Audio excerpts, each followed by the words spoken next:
수료받은 이상훈입니다. 저는 성남에서 교육원장 겸 이제 한국선비문화수련원 원장을 겸하고 있습니다. 제가 처음에 발표를 이제 요청을 받았을 때 사실 제가 좀 난색을 표명을 했습니다. 그때는 이제 두 가지 일이었었는데,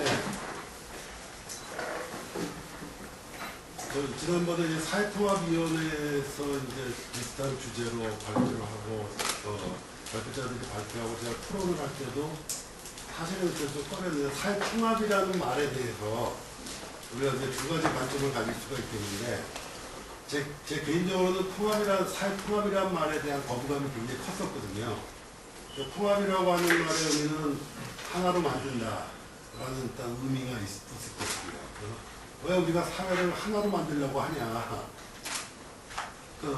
다문화된 사회에서 굳이 왜 우리가 하나로 만들려고 하냐. 두 번째는 사회통합이란 말의 의미가 보통 이제 하나의 단일한 목적을 가진 어떤 사회 집단이 부분이 조화를 이루고 재기능을 해가지고 이제 어떤 재기능을 하는 쪽으로 그런 의미로, 그러니까 연대감, 결속 뭐 이런 것들을 강조하는 의미로 또 쓰기도 하죠. 근데 우리 역사나 또 제가 대학을 다니고 뭐 이럴 때 우리 사회 현실에서 겪었던 경험들은 보통 우리가 이제 유기체론이라고 그러죠. 사회진화론적 어떤 유기체론 그런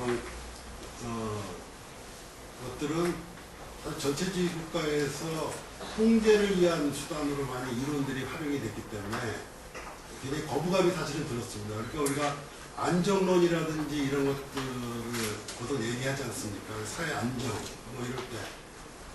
자, 70년대, 80년대 저희가 이제 어렸을 때 이제 들었던 얘기들이 이제 주로 그런 얘기들이었고, 그래서 굉장히 사실은 사회통합이란 말에 거부감을 좀 갖고 있었기 때문에 이제 난색을 좀 표명을 했었는데, 우리가 좋은 의미로 이제 저도 생각을 하고 발표에 임하자 그렇게 해서 이제 발표를 하게 됐고요. 근데 기본적으로 사회통합이란 말의 의미에 대해서는 저는 부정적인 입장입니다.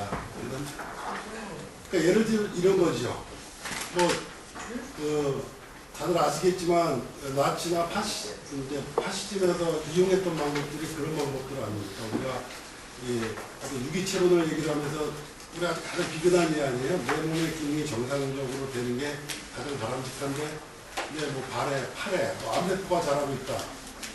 치료가 안 되면 가장 극단적 방법은 잘라내면 전체가 살 수 있으니까.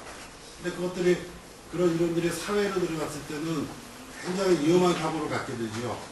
그러니까 그래서 그런 류의 사례들이 굉장히 많기 때문에 통합이란 말 자체에 굉장히 거부감이 있어요. 두 번째는 이제 제가 지금 하는 일이 실제로 현실에서 제가 하는 활동에서 부딪히는 일들이 너무 골치 아픈 일들이 많은데, 이런 거창한 것까지 생각할 노력이 없습니다. 제가 수련원에서 저희 한국선비문화수련원은 저희 성균관에서 이제 본격적으로 하는 사회사업의 최첨단에 있는 부분입니다. 그러니까 사회복지라든지 유교 쪽에서 사실은 그 사이 좀 부족했던 부분들을 이 수련원 활동을 통해가지고 하고 있는데, 아까 말씀하신 다문화가정 지원 사업이나 취약계층 여러 가지 사업들을 저희가 하고 있습니다.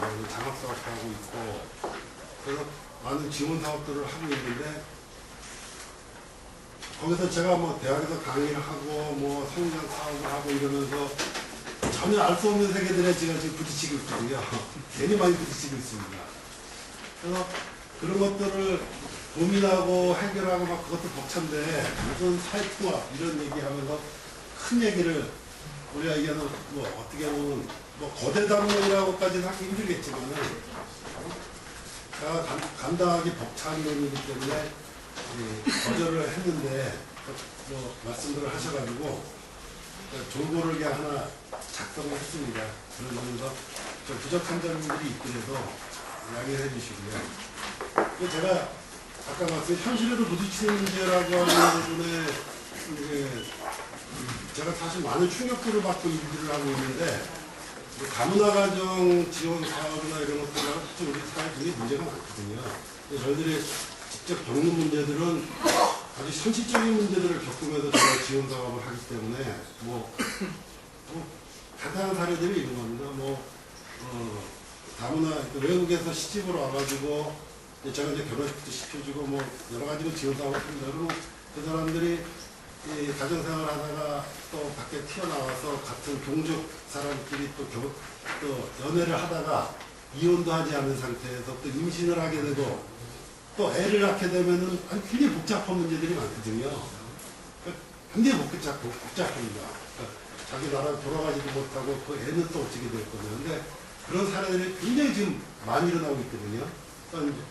그런 일들을 보면은 그 현장에서 그 인권단체나 뛰어들어서 해결하는 부분들, 목사님들, 신부님들 도와주고 같이 또 애들 어울려가지고 막 이제 현실적인 문제들이 복잡하니까요. 막 그런데 정신이 없으니까 이런 얘기들을 하기가 굉장히 힘들죠, 실제로. 현장에 있는 분들이. 그 다음에 뭐 제가 이제 소년원 지원 사업을 저희가 하고 있어요. 예를 들어서요. 근데 이제 서울에 이제 소년원의 올해 같은 사례를 보면은 한 170명이 됐는데 대부분 다 편부수라예요. 요새는 이혼을 하면은 엄마가 애들을 안 데려갑니다. 엄마가 애들을 놔두고 가출을 해버리죠. 그러면은 거기 때가 전부 다가 편부예요. 그런데 제가 엄청난 충격을 받은 적이 있어요. 그래서 저희가 애들한테 뭐 다른 얘기를 하다가 이제 너희들이 제일 싫은 냄새가 뭐냐 뭐 이런 걸 물어본 적이 있어요. 근데 애들이 나온 얘기가 할머니 냄새가 싫다, 뭐 남자 스킨 냄새가 싫다, 이제 이런 얘기들이 나오죠.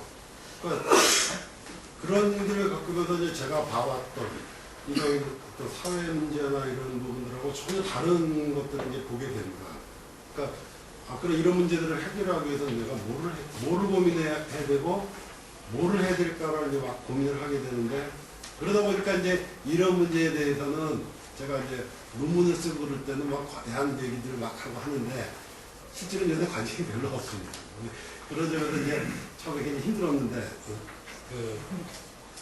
그렇게 쓰다 보니까 제가 모자란 부분이 많습니다. 그런 점은 양해의 말씀을 드리고요.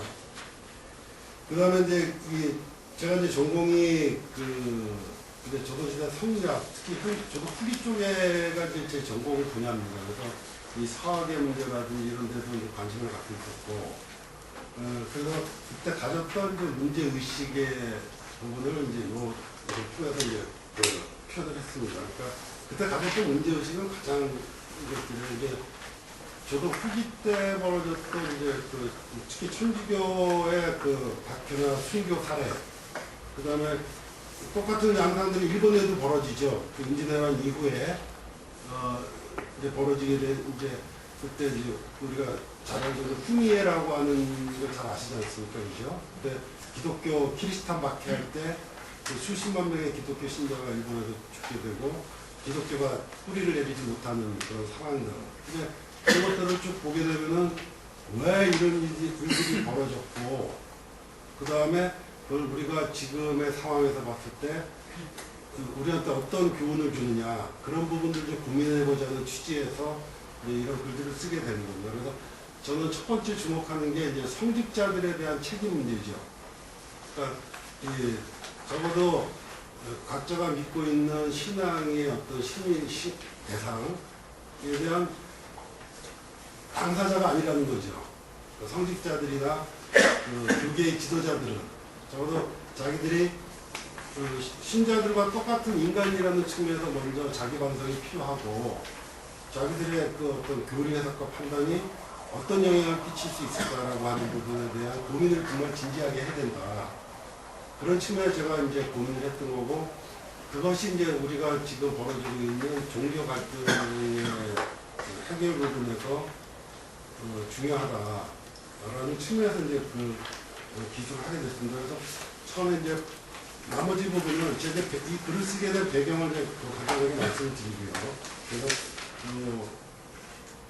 지금 배포해드린 유인물에 일정 부분 읽고 건너뛰고 하면서 제 발표를 마치도록 하겠습니다. 5페이지에 지금 실려 있습니다. 첫 부분을 좀 같이 보도록 하겠습니다. 흔히 우리 사회의 종교 상황을 종교 다원화로 규정 접근합니다.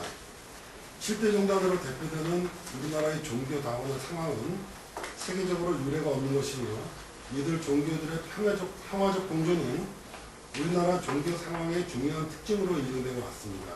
하지만 근래 들어 종교들의 평화적 공존 상황을 깨는 종교 갈등 사태들이 종종 일어나고 있습니다. 외국의 경우에 비해 우리나라는 종교 갈등이 심하지 않은 편이지만 최근의 사례들을 보면 이제는 그렇게 말할 수도 없을 것 같습니다. 최근의 갈등 양상은 과거와 다른 심각성을 노정하고 있는 것입니다. 우리 사회에서 그간 종교는 사회 통합 제고 기능을 해왔고 종교가 지향하는 보편적 인류애와 도덕적 삶은 사회적 연대와 결속을 강화해 주리라는 것이 일반적 인식이었습니다.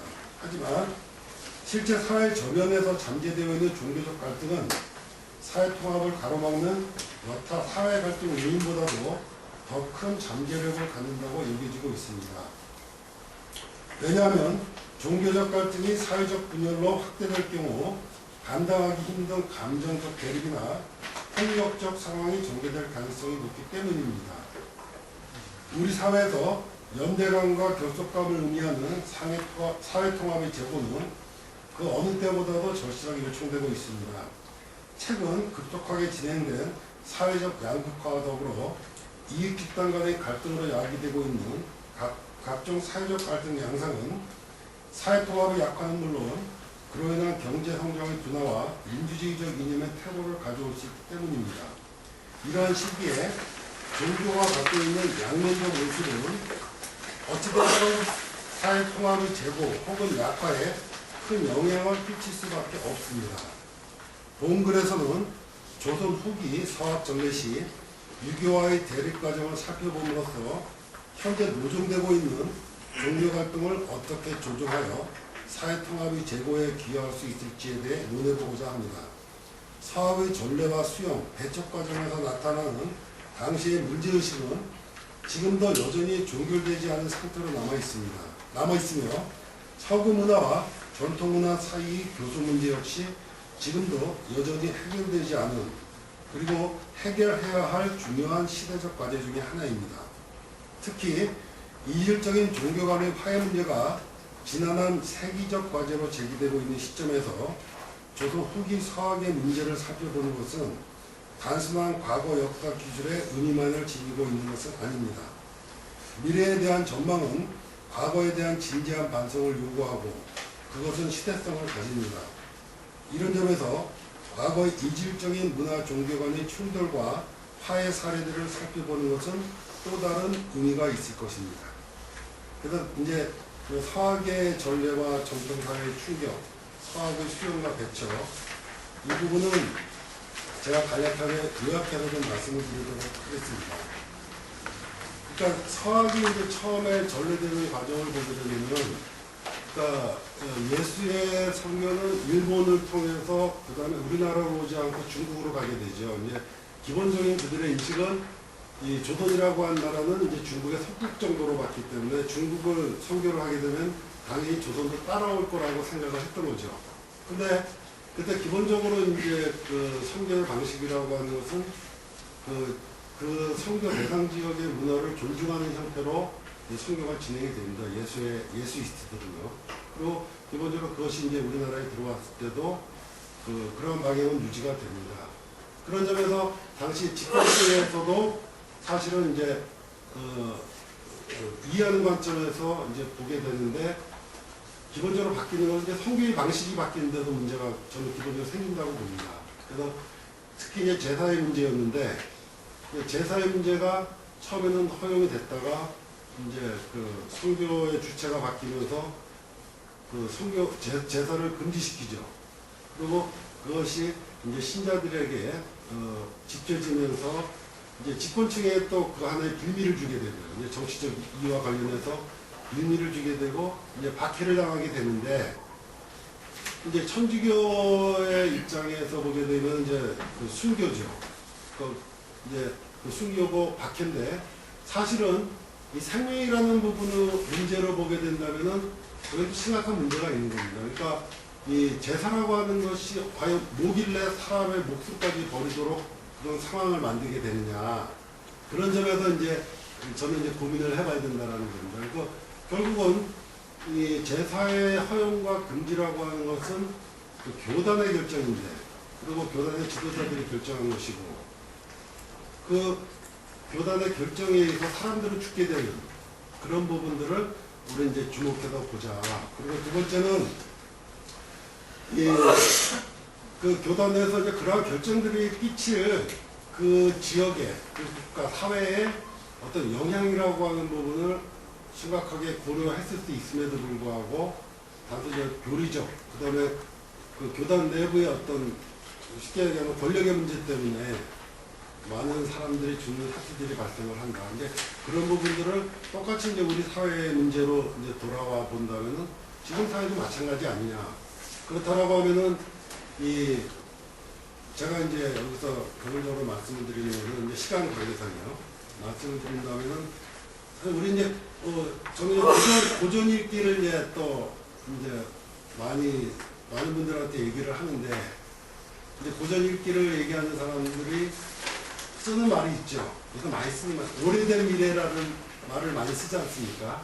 그래서 굉장히 역설적 표현이지만은 결국 우리들의 미래는 그 과거에 있고, 그 과거라고 하는 것은 우리가 뭐 저희 이제 성관으로 유교로 본다면은 이제 뭐 논어라든지 그런 고전들을 얘기하는 각 이제 종교단체나 아니면 또 그 종단이나 뭐 다른 기관들마다 이제 그 중요하게 여기는 고전이 있을 텐데, 사실은 그 속에 사실은 답이 다 있는 건데, 저만해도 이제 논어 같은 경우 이제 학생들한테 가르치고 또 저희 연수원 수련회에서도 이제 그런 강의도 하고 하면서 지금은 그 이해 깊이는 시간이 흐르면 흐를수록 더해지죠.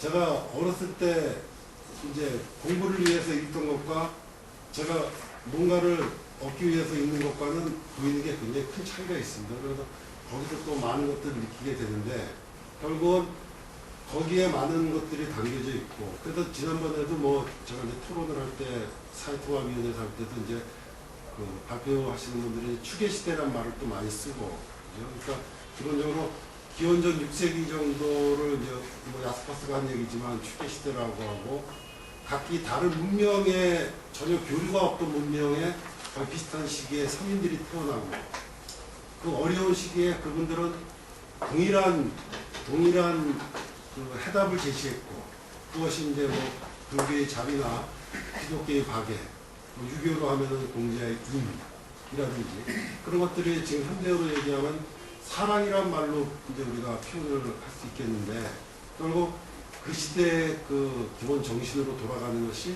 지금 최선의 방법이다.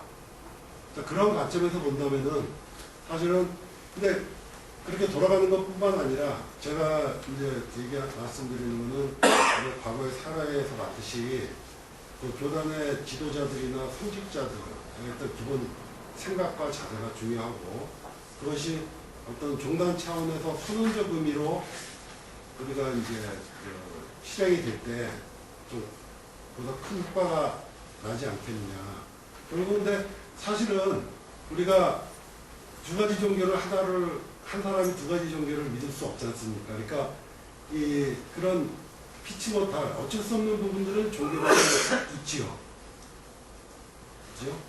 내가 기독교 신앙을 가지면서 불교 신앙을 가질 수 없고, 천주교 신앙을 갖고 있으면서 불교 신앙을 가질 수는 없죠. 그렇지만 적어도 우리가 교조나 그 다음에 우리가 신앙을 대상으로 하는 존재의 뭐 성인들이 말씀하셨던 그런 기본 정신만 되살린다면은 어떤 이런 갈등 문제에 대한 부분, 그런 종단 차원에서 노력이 가미가 된다면은 보다 근본적으로 큰 효과를 거두지 않겠느냐. 이제 그런 것들이 제 이제 기본적인 이 관점입니다. 그래서 크게는 이제 종단 이제 교조의 기본 말씀과 그 다음에 현대사 어떤 민주주의 이념의 근간이 되는 인권의 문제, 저도 두 가지 관점만 가지고 우리가 충실하게 바라본다면은 갈등 문제를 많은 부분을 그래도 좀 끌고 갈 수 있지 않을까 그런 생각입니다. 그래서 그런 측면에서 이제 조동기 서학의 사례에 대해서 말씀을 드렸고요. 그 다음에 이제 16페이지에 맨눈말을 잠깐 드리겠습니다. 앞에서 살펴보았듯이 조선의 서학이 전래되던 초기의 양상은 1785년에 일산 수저 적발 사건과 1791년에 진사 사건 이후로 전개된 서학과는 큰 차이가 있었습니다. 그리고 당시의 집권층 역시 관대한 교화주의적 입장을 견지하고 있었다는 점에서 충분히 과학과 종교의 두 측면을 가진 서학이 유교와 공존할 수 있었음을 보여줍니다. 그러나 결과는 1866년에 약물을 취급하는 자는 선참 후계하라는 어명이 발표됨으로써 서학 전면 금지로 나타났습니다. 여기서 우리는 이러한 극단적 상황 전환의 계기가 무엇에서부터 비롯되었는지를 다시 생각해 볼 필요가 있습니다. 일반적으로 천주교 박해의 원인을 노론 벽파와 남인 공석파가 연합해서 정적인 남인 시파를 공격하고자 그 사전 작업으로 천주교 탄압을 시작했다는 데서 찾고 있습니다. 그러나 어찌 보면 이러한 정치적 원인은 부차적인 것일 수 있습니다.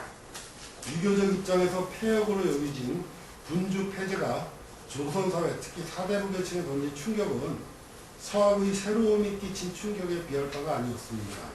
천주교 박해와 서학 전면 금지의 원인을 위와 같은 정치적 원인에서만 찾는 입장에서는 대체로 이러한 충격의 영향을 소홀히 합니다. 사실 제사금지의 결정은 교단 간의 갈등과 민족주의적인 적의, 그리고 당시 교황청의 오만함과 잘못된 교리 해석에서 나온 것이었습니다. 어찌 보면 당시 조선의 상황에서 이에 대한 맹목적 추적은 무모한 그 자체라고도 볼 수 있었습니다. 더군다나 최악의 비극은 항사형 백서였습니다. 여기에 담긴 반민족적 내용은 변명의 여지가 없는 것이었습니다. 이런 점에서 문제의 원인은 당시의 천주교 신앙에서도 찾을 수 있는 것이었습니다. 그러나 혹자는 여전히 이러한 무모함을 자생적 천주교 신앙의 놀라움으로 찬양하기도 합니다. 신앙의 측면에서만 과거 역사를 바라볼 때 그 기술의 내용이 전혀 다르게 될 수 있음을 보여주는 대표적인 사례라고 할 수 있습니다. 이러한 과거의 경험들은 여전히 현재적 의미를 가지고 있습니다. 즉 제사의 허용과 금지, 서학의 수용과 배척 등의 문제는 현실의 사회적 정치적 상황과 결부된 교리 해석의 문제에서 출발했던 것이고, 그 해석은 신이나 교조가 아닌 그를 신앙하는 인간에 의해 내려졌던 것입니다. 각 종교의 교리는 그 종교의 존재 근거이고, 신앙에는 그 교리를 절대적으로 따르게 되어 있는 만큼 각 종단의 수장이나 성직자들의 책임은 막중하다고 할 수 있습니다. 조선 후기 서학의 수용 배척과 관련하여 일련의 비극적 양상들은 이러한 점들을 여실히 보여주는 사례라고 할 것입니다. 조선시대 유교 사회 속에서 불교가 공존할 수 있었듯이 불교와 서학, 특히 천주교도 그 전래 초기에는 충분히 공존의 여지가 있었습니다. 이러한 점들은 비록 과거의 역사지만 충분한 현재적 의미를 갖고 있는 것입니다. 현재 우리 사회에서 노정되고 있는 종교 갈등의 양상은 사회적 양극화와 더불어 사회통합의 제고를 막는 중요한 장애의 요인이 될 가능성이 큽니다. 종교 집단 간 혹은 종교 집단 내부의 교파 간, 종교 집단과 비종교 집단, 성직자와 평신도 간에 노정되고 있는 종교 갈등 양상을 조정하고 종교가 사회통합 제고를 위해 역할을 하기 위해서는 무엇보다도 각 종단 차원에서 사랑, 선언, 자비, 평화 등 도덕과 인간애를 강조하는 각 종교의 본래 정신을 회복하기 위한 실천적 노력이 보다 절실합니다. 편협되고 인면적인 종교적 가치관은 타 종교에 대한 이해와 화해를 기대하기 힘들게 만들며 이를 교정하고 실천적 노력으로 이끌 수 있는 실질적 존재는 앞서 살폈듯이 1차적으로 각 종단을 이끄는 성직자들일 수밖에 없습니다. 이러한 점에서 본다면 최근 7대 종단의 수장과 지도자들이 함께 실천하고 있는 각종 각종 교류 협력 사업들은 큰 의미가 있고 그것이 보다 더 실천적으로 확대 발전될 수 있다면 사회통합 제고에 큰 힘이 되리라 생각됩니다.